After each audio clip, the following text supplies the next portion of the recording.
9:04 a.m., June 18th, 2023. In the North Atlantic, hundreds of kilometers off Newfoundland, divers begin flooding the ballast tanks of a floating platform.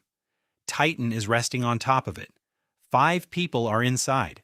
Beneath them are nearly 3,800 meters of water and the wreck of Titanic. In about 1 hour and 43 minutes, Titan will cease to exist. But no one on the surface knows that yet. And the most frightening thing about this story is that the final minutes do not begin with panic, alarms, or a message about a catastrophe. They begin like a normal dive. At 9:05, the platform and Titan are already underwater.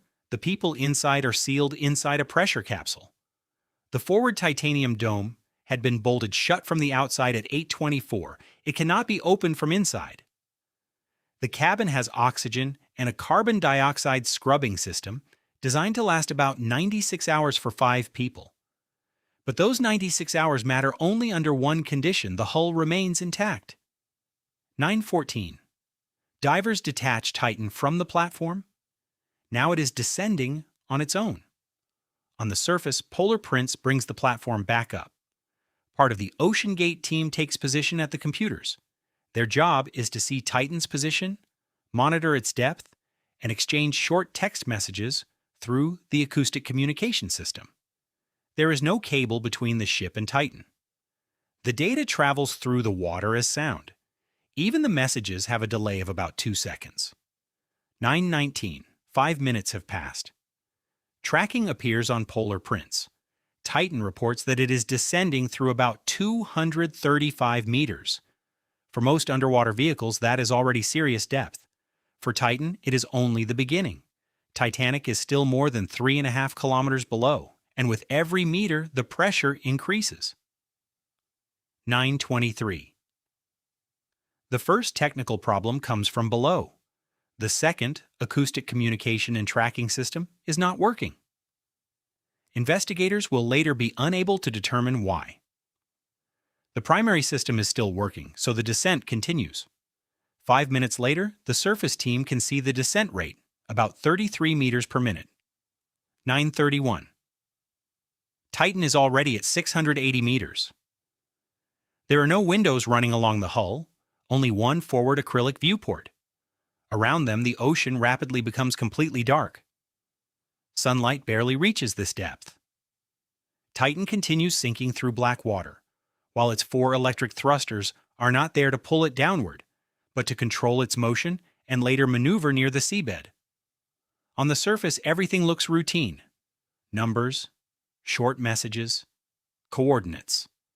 But there is one thing the people inside Titan cannot see: the condition of the carbon fiber cylinder itself. After the disaster, investigators will conclude that the hull had already been damaged before this morning. The NTSB will find that one or more delaminations likely formed after an earlier dive and that additional damage appeared later. OceanGate did not recognize the condition and continued operating the submersible. But on June 18th, the crew does not have a future NTSB report in front of them. To them, this is another descent. Between 9:35 and 9:53, Titan and Polar Prince discuss the weight of the people and equipment inside, depth, and navigation. The short messages sometimes contain typos and fragments. That is not unusual for this communication channel. It is one reason investigators later have to reconstruct the sequence from context. 9:40. The surface asks Titan to report its depth. The first reply repeats a number that had just been used for the payload, so the team clarifies, they need the depth. A few seconds later, a new number arrives, 1,050 meters. About a minute later, 1,085. That means less than half an hour after detaching from the platform, Titan is already deeper than 1 kilometer. Previous descents to Titanic usually took about 2.5 hours. The plan for the entire dive was much longer, more than 11 hours. Descent, time at the wreck, ascent, and recovery on the platform. For the people inside, this was supposed to be only the beginning of the day. 9:53. The surface asks whether Titan can see Polar Prince's position on its display. No answer. The message is repeated again. Minutes pass, 10 o'clock, 10:05, 10:10. On Polar Prince, the team now writes directly that they need better communication. To a viewer who knows the ending, this sounds like the beginning of the catastrophe. But it is important not to add things that are not in the evidence.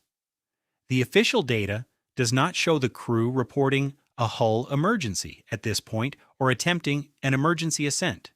At 10:11, a reply finally comes. Titan acknowledges the messages and explains that the communication system had temporarily stopped working. 10:12. The surface asks again whether they can see Polar Prince. 10:14. Titan answers, yes. The problem appears to be over. No panic message. No SOS. The descent continues, and this is where the story becomes especially unsettling. After the disaster, fabricated final transcripts appeared online, in which the crew supposedly hears the hull cracking, reports an emergency, and fights to ascend. But the official communication log does not show that. The real final messages are far more ordinary. 10:23. Titan and the surface discuss the submersible's position relative to Polar Prince. 10:27. The ship reports that the communication and tracking signal is strong and again asks whether Titan can see Polar Prince on the display. 2 minutes later, at 10:29, the question goes the other way. Titan asks whether Polar Prince is now above Titanic's bow. They are getting close to the target. The surface replies, no. The ship is not yet above the bow, but it is moving there. Then the team adds another detail. Titan's position on the tracking system is jumping noticeably with each transmission. What exactly that meant for the submersible at that moment cannot be established from the report. And again, there is no confirmation that the crew inside considered themselves to be in an emergency. 10:36. And now, 11 minutes before the catastrophe, the surface sends a message that is almost impossible to reconcile with what we know about the ending. The team reminds Titan to record the time and location of using the Niskin bottle, a normal scientific instrument for collecting water samples. Titan asks for clarification. The surface explains again. At 10:40, the submersible replies that they will not use the Niskin bottle. It had not been cleaned, and there was a problem with the line. Polar Prince simply acknowledges the message. This is happening about 7 minutes before the implosion. Not an emergency discussion, not a conversation about cracking sounds, not an emergency ascent. They're discussing equipment for collecting water samples. That ordinary detail makes the real communication log more disturbing than any invented version. There are still about 500 meters to the seabed. At more than 3 kilometers deep, the water is already producing pressure that is difficult to imagine. At Titan's last recorded depth, 3,355 meters, the calculated hydrostatic pressure was about 33.6 megapascals. That is roughly 342 kilograms of force on every square centimeter of surface, and all of that force acts continuously from every direction. A pressure hull does not fight the ocean once. It has to survive the cycle again and again. Descent, compression, ascent, unloading, and then another descent. Later, the Canadian investigation will find that damage to Titan's carbon fiber hull accumulated progressively. The NTSB will reach a similar conclusion. The actual strength and durability of the structure had not been properly established, and the analysis of the monitoring data was flawed. But now the clock reads 10:47. And the next seconds are the last. 10:47:26.903. A message from Titan appears on the Polar Prince computer. They have dropped both drop weights. That detail matters. Under OceanGate procedures, the drop weights during a normal descent were supposed to be released closer to the seabed to make the submersible neutrally buoyant. Titan is still about 500 meters above the ocean floor. Why were both weights dropped so early? The TSB will make a cautious inference.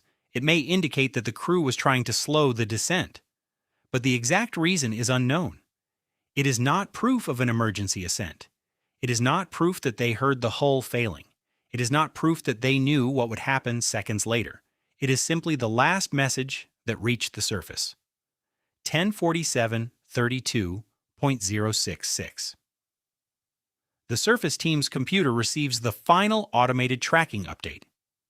Depth: 3,355 meters. About 0.2 of a second later, according to the TSB reconstruction, Titan suffers catastrophic failure. Acoustic energy travels upward through the water, 1047:34.522. A camera aboard Polar Prince records a dull sound, a thud or bang that reverberates through the ship's hull. The people on the surface still do not know what that sound means. On their screens, the data simply stops arriving. They message Titan that tracking has been lost. No reply. They try the primary system. Nothing. They try the second system, the same one that had not been working at the beginning of the descent. Nothing. Under procedure, if communication was lost, Titan was supposed to surface. So the people above begin to wait. But Titan can no longer surface. Its pressure hull failed roughly 445 meters above the seabed near Titanic. All 5 people on board died. Several days later, an ROV will find the forward and aft titanium domes, the tail section, and a debris field on the ocean floor. The carbon fiber cylinder will be found fragmented into many pieces. Later, official investigations in the United States and Canada will strip away much of the mythology surrounding the final minutes. Titan did not transmit a confirmed message about the hull cracking. There is no official evidence of a prolonged struggle for survival before the implosion. And there is no confirmation that the people inside understood how close the catastrophe was. But there is another more disturbing fact. According to the NTSB, the hull had likely been damaged during earlier dives and should have been removed from service.